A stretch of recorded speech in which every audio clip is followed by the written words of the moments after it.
Anne Marie, thank you so much for joining me here in Palm Beach.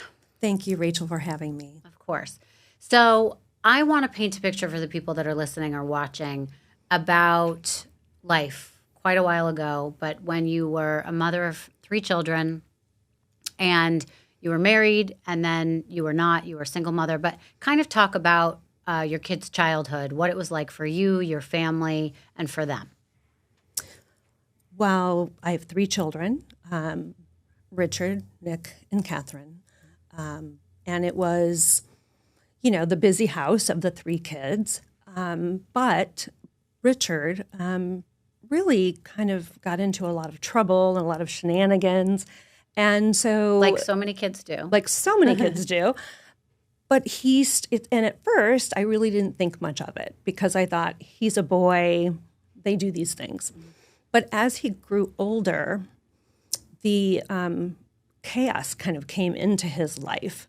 And he started acting out. He loved to shock people, the shock and awe factor, whether it was his friends pulling pranks or, he just liked to, especially he liked to get results in adults, especially.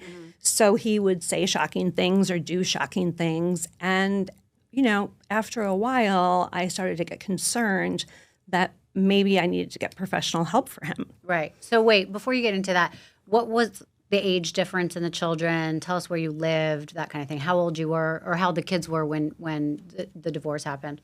The kids were, my daughter was 5 and middle son was 9 and Richard would have been 12. Okay. And you were in Illinois? We were in Illinois and we were in a little North Shore suburb of Chicago. And I always, dubbed myself as the mom with the twin set and the pearls and the ballet flats and just very conservative. Right.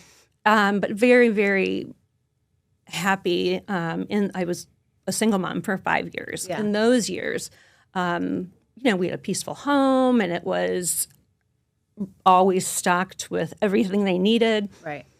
Was there any issue with, my parents got divorced when I was little. You always hear about how that affected kids. Do you think that affected the kids or did they love it because then they could have time with you, then with him? They did like the time alone. They really, really liked the time alone. And I think that then having every other weekend with their dad, was enough. And that worked. But it kind of, things started happening at school with Richard. Right. He would talk to a teacher about guns. And then the teacher would call me in and say, oh my gosh, it was 2004 and people were afraid of guns. Yeah. And I wasn't that worried because our family took gun safety very, very, very seriously. So I wasn't worried about it. But as he got older, things got worse. And he was smoking pot. And he used to say, Mom, pot makes me feel normal. So some of the early signs for bipolar disorder came about when he was about 12, 13, 14. So had him tested.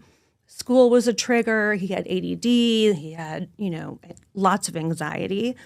And slowly we noticed this, bipolar. And that's a very, very hard diagnosis. Yeah. And a lot of doctors won't diagnose it. They just don't do it. You mean especially in that age? Is that in that age? It's very common for little boys to be, they're wild child. Yeah. And a lot of especially boys are diagnosed with ADD. So I didn't worry about that so much. But as his behaviors got more outlandish, it worried me. And as he always told me that pot should be legal because it made him feel normal. And I always said, well, when you go to get a job and a drug test, you're going to fail it and you're not going to get the job. Oh, right, yeah. And so, but he was like, but Mom, it's the only thing that makes me feel normal. So he kept smoking pot, and he, was obviously doing it behind our backs. And he ended up going to several outpatient programs. Yeah.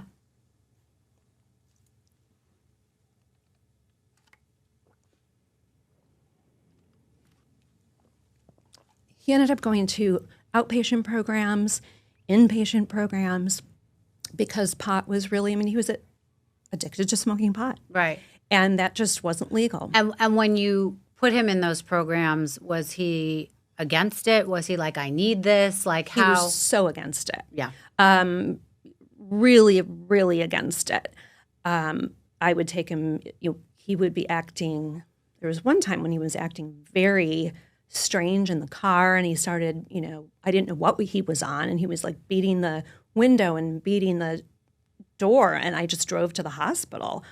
And, he just ran away. He just wouldn't have anything to do with it. So he started to have behaviors that couldn't be controlled, that you didn't know what was going on, that became evident, that was more than just a rambunctious kid who doesn't like school, who maybe has anxious behaviors around people or things. It seemed more serious. It was definitely got more and more serious, and the drugs got more serious. Right. Then he went into opioids. Right. And we got him an apartment in the city when he had finally graduated from high school.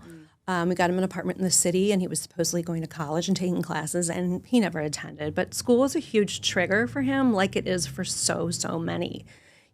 Trigger in the way that it made him feel stupid. He didn't like the interacting with other people. He loved interacting with other people. Okay. Richard was very, very funny. Mm-hmm. He had this quick wit that would just come out when you least expected it. Mm-hmm. He was funny. He was charming. He could talk to anybody.